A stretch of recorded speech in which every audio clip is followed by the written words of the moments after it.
өнөөдөр ингээд нутгийнхаа зүүн хагас төвийн нутгийн нутаг өмнө зүгийн нутгийн баруун хагастай байж байгаа. Өнөө шөндөө эхлээд зүүн зүгийн нутгаар маргааш өдөртөө бас энэ байдал зүүн хагастай үргэлжлэнэ. Тэгэхээр урд өдрүүдэд нь та бүхэн мэдж байгаа хөтэй нэлээд дулаарсан. Тухайлах юм бол одоо өмнө говийн нутгаар 7 градус хүртэл нэмэх 7 градус хүртэл дулаарсан байгаа.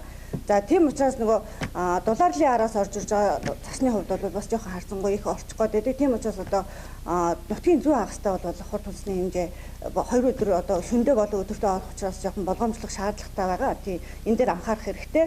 За хүүтрэлт бол одоо энэний араас эхлээд баг зэрэг хүүтрэн өнөөдрөөс эхлээд ингээд төвийн нутаг маргааш өдөртөө гэх юм бол зүүн зүгийн нутгаас агаарын температур харьцангуй одоо нэг 5-аас 10 градусаар хүүтрэн. За харин цаашдаа яах вэ гэх юм бол ер нь бол жоохон хүүтэн байж байгаад 24-өөс эхлээд баруун хагасаас эхлээд дахиад цагаар жоохон доктор руу онж эхэлнэ. 24-нд баруун зүг нутгийн баруун хагастай, за 25-нд бол нутгийн зүүн хагастай цас орж бас зөөлөн цасан шуурх юм нөхцөлтэй байгаа. За тэрний араас бол 26, 27, 28-нд бол нилээд хүүтэн одоо байгаатай харьцангуй шүү дээ.